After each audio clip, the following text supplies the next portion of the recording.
Hey, welcome back. In this video we're going to get this old Delta bandsaw running. It's a 1948 that I picked up off Craigslist over the summer. I was able to get it running even with the original tires, which are in really bad cracked shape, and as I try to put tension on this and resaw with it with a 1/2-inch blade, I found that just didn't seem to have enough tension on the blade to really cut straight. It wasn't tracking quite right, and I went and I got this Itura Design catalog. I emailed him and I ordered a spring from him. This is a high tension spring, and that's supposed to help you get a lot better original tension that these saws were capable of. From being under tension, the original spring, loses its strength, and then you're not going to be able to resaw and use it at the correct tension. And I also have a set of new urethane tires to put on here, which will hopefully also eliminate some of the issues I have with noise, vibration, and things like that. So stick around and we'll get this thing running like it was meant to be run.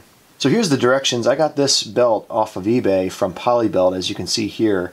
Well, at least this is who made the belt. I'm not sure the exact seller that I got it from, but here's the directions that came with. And you can see they're taking off the wheels, and it tells you here that you got to submerge it in a mixture of water and dish soap heated to at least 120 degrees for 5 minutes for easier installation. So we're going to want this to warm up so that it has more elasticity. We can hopefully stretch it on there.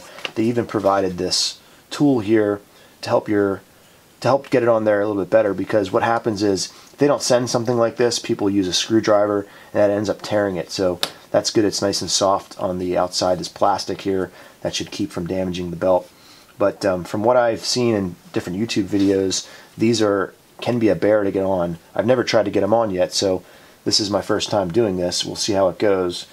To take this back cover off, we're going to need to take this bolt out. This bolt screws into the cast iron on the back side, and there's this clip here that's held in place with a couple screws. Okay, so there's the clip off. Now we got to take this guy off here. Alright, so here's a quick tip. If you need to loosen a bolt like this and there's no way to really grab it, avoid using a channel lock pliers. Get 2 nuts.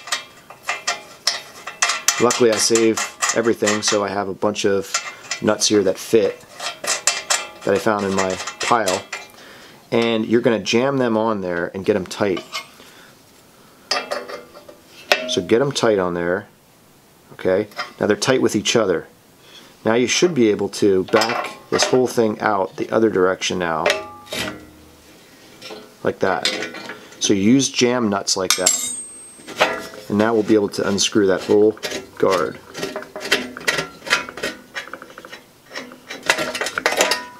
There we go. Look how clean those threads are. So look at the threads on here. I just took this out. They're from 1948. This was put together. So we're talking 70 years ago. Never been taken out of there. Just as clean as could be. Awesome. So if you're wondering what this wrench is, this would be the original kind of adjustable wrench. This one says New York City Railroad on it, and they're for square nuts. Those teeth grab the nut. You flip it around, you can tighten it, loosen it. Pretty cool tool to have. Look around at flea markets, you might find some of them for these old square nuts. Okay, now that I got those 2 bolts loose, this whole thing should be able to slide right up and out.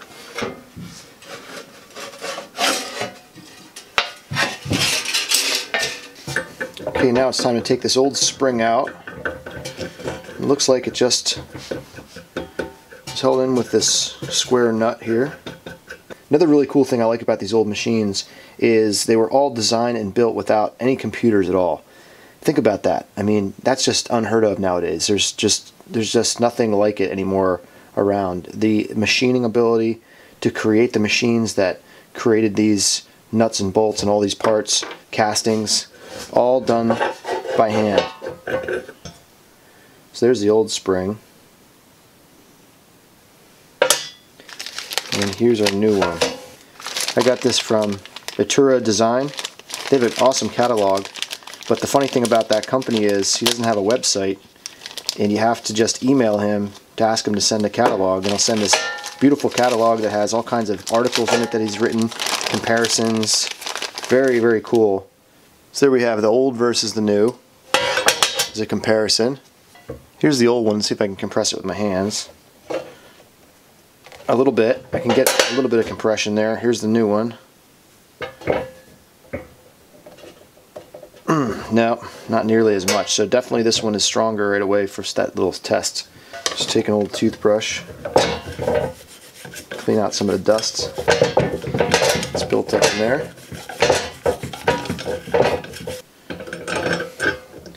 So there we go with that. I'm going to replace this. It looks like a fiber washer right there. It's not metal. I'm going to put that back in there. Look at the machining on this nut. Isn't that nice? That is like brand new. Amazing. What a thing of beauty. Something so simple. Beveled edges. Okay, you can see kind of like the before and after here. Let's see if you can see that. Just a light scrubbing with the pad and some WD-40 will really help to get a lot of that surface rust out of the paint. And it preserves the paint a little bit. A lot of that rust just comes from microscopic cracks in the paint where it seeps through, and if you can get that surface stuff off there and then put more WD-40 on, that'll help to protect it from any further destruction of that layer of paint.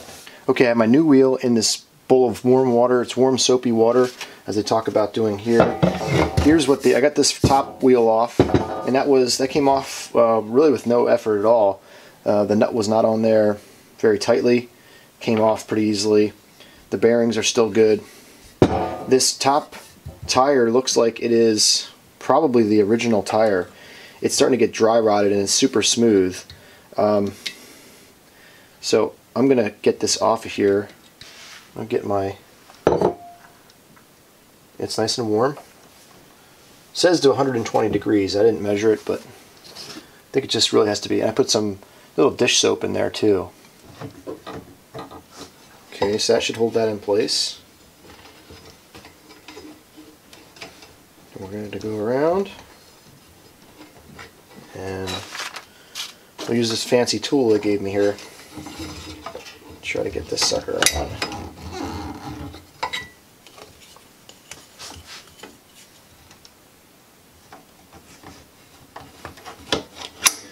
Ooh, it's a little tight.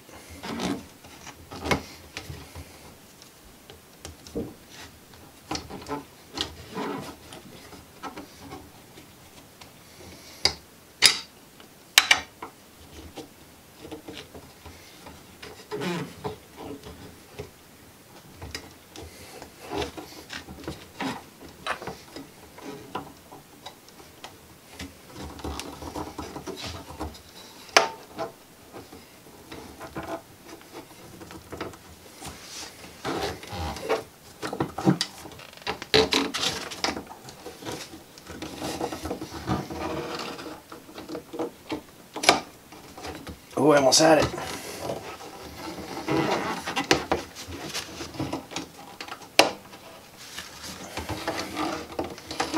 There he goes. That tool they sent is actually awesome for that, because it rolls. There we go. The tool, this rolls on that nail, and you can roll it around. That worked great. That wasn't too bad. I don't think I even had it as hot as I was supposed to have it. So, okay, so the tire on this bottom wheel is the one that's really cracked, and there's some real damage on it. I'll show you that. I'm going to use, I found that for the old table saw, for the arbor wrench fits on here in the front, and then in the back there's another nut that I'm going to try to hold in place, and we'll see if we can bust this loose. Looks like the back nut broke loose on me, but I don't want the back nut to break loose. I want this nut to break loose. So that's a kind of a problem. The only thing I can think of is if I use the inertia of this, get that screw moving, hit it really quickly, it might loosen up the front before it loosens up the back. So let me try that. So I'm going to try to use that inertia here. Let's see if this inertia trick works.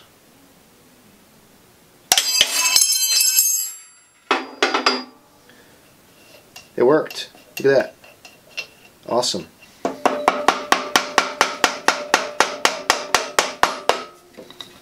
Alright. I got it. Great. I'll vacuum all that out.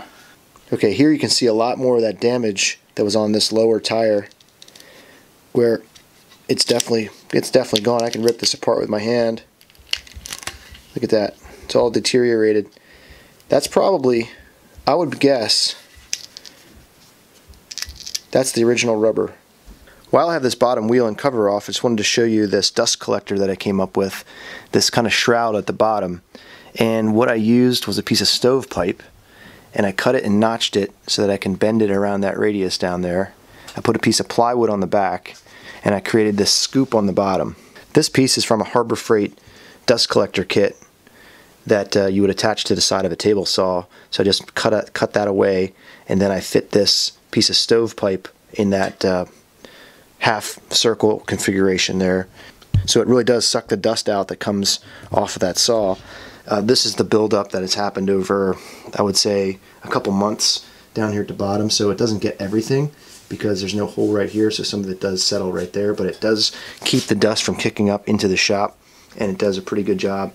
I'll show you the side that I put on there too to kind of trap the dust, but it collects a majority of the dust, and this is just going to be your normal kind of wear and tear dust that you get with the bandsaw. So I'll clean that up next and then get this back together.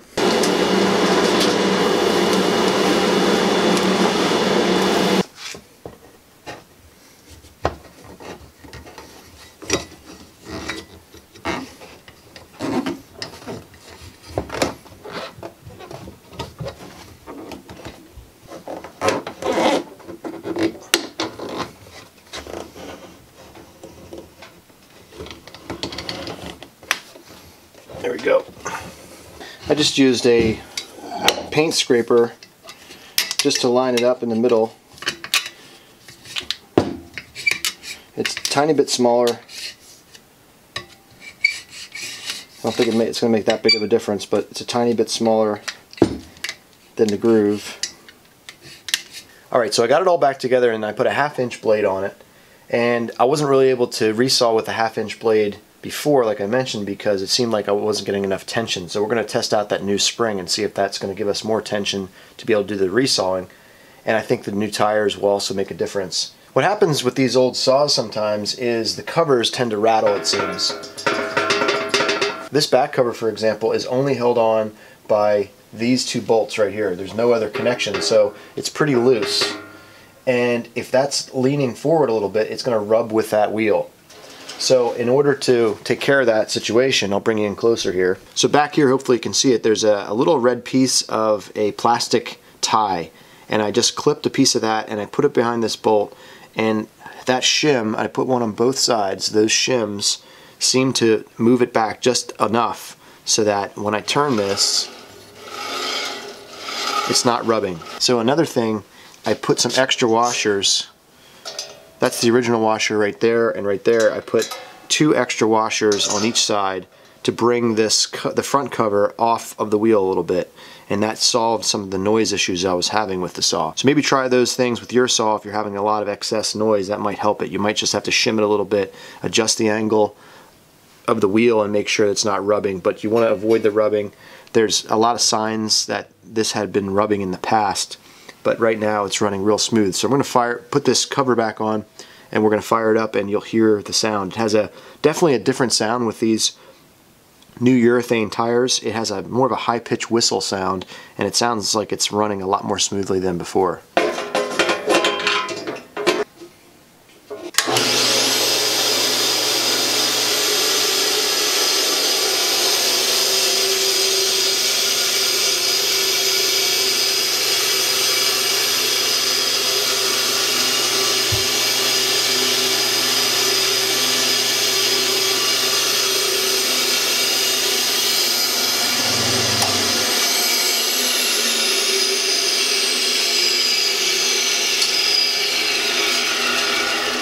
So here's that other saw I was talking about that I was going to pick up today. It's an old Atlas 10-inch saw that was my brother-in-law's grandfather's, and he had it on a Singer sewing machine stand, and with an original, it looked like an original GE motor. So if you're interested in that, I'll probably do, leave me a comment. Would you be interested in seeing me fix this up and get it up and running? So let me know. Alright, it's time to give this a resaw test. We'll see how it does. I'm not going to use a fence or anything. I don't have the original fence for this, but we'll see how it goes freehand. See if I can get it straight. I'm going to hook up the hose to the dust collector port here. Like that.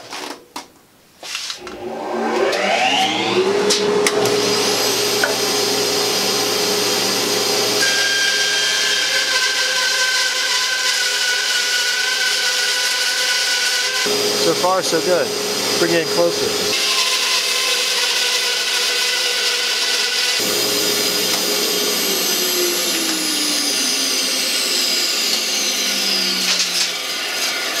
Alright, so with the dust collection, at the bottom I showed you how I have that scoop down there to catch the dust that falls.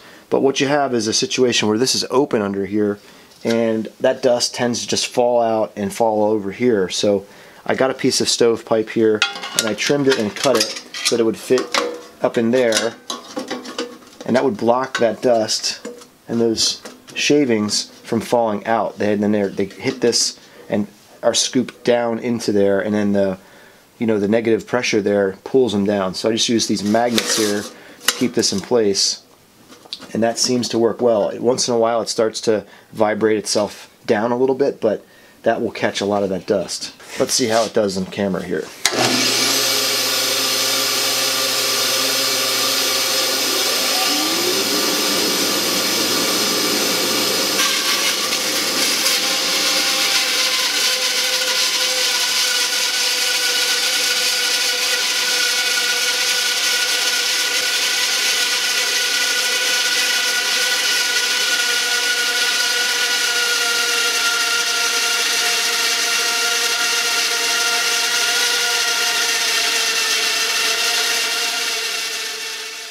Alright, well that'll do it for this video. Thanks for sticking around here till the end. I hope this will help you if you're trying to fix up your machine, and I hope this maybe inspires you to go find an old machine and fix it up. There's a lot out there, a lot of them that are just waiting to be fixed up. They can be used for years. You can pass them on to your kids. They don't need to be scrapped. You just have to put a little bit of elbow grease into them, a little bit of maintenance, and they'll run forever. If you want to see me fix up that little bandsaw I showed you, put a comment down in the comment section and let me know you're interested, and maybe I'll put a video together for that too. If you haven't already done so, hit that subscribe button and definitely hit that bell so you know when I put out future videos, which I'll be doing a lot of coming up here. So until next time, get down in the shop or get out in the shop and build something. See you later.